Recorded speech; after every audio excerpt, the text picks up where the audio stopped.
Reels બનાવવાનો શોખ હોય તો તમને મળી શકે છે સરકાર દ્વારા 5000 રૂપિયાની સહાય।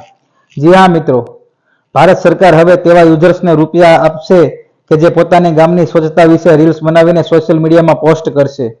દેશના ગ્રામ્ય વિસ્તારોમાં સ્વચ્છતા અને પાણીના સંચાલનને પ્રોત્સાહન આપવા માટે સરકારે આ એક અનોખી પહેલ શરૂ કરી છે। સરકારે લોકોને વિનંતી કરી છે કે પોતાના ગામની સ્વચ્છતા અને જળ સંરક્ષણ વિશે રીલ્સ દ્વારા લોકોને જાગૃત કરે। એવી રીલ બનાવવાવાળા યુઝર્સને સરકાર 5000 રૂપિયા આપશે। રીલમાં તમને માત્ર તમારા ગામની સ્વચ્છતા, જળ સ્ત્રોતો, વરસાદી પાણીના સંચય, ટોયલેટ વ્યવસ્થા તથા અન્ય કોઈ સકારાત્મક પરિવર્તનને દ્રશ્યોના માધ્યમથી તમારે વર્ણવવાનું રહેશે। જે યુઝર્સની રીલ સારી લાગશે તેને રોકડ પુરસ્કાર પસંદ કરવામાં આવશે। ભાગ લેનારાઓએ સ્વચ્છતા અને જલ જીવન મિશન સાથે જોડાયેલી 70 થી 150 સેકન્ડની રીલ બનાવીને વિભાગીય પોર્ટલ પર અપલોડ કરવાની રહેશે। મિત્રો, તમને અમારા વિડીયો ગમતા હોય તો લાઈક કરો, શેર કરો અને સબસ્ક્રાઇબ કરો, જેથી અમને પણ થોડું પ્રોત્સાહન મળતું રહે।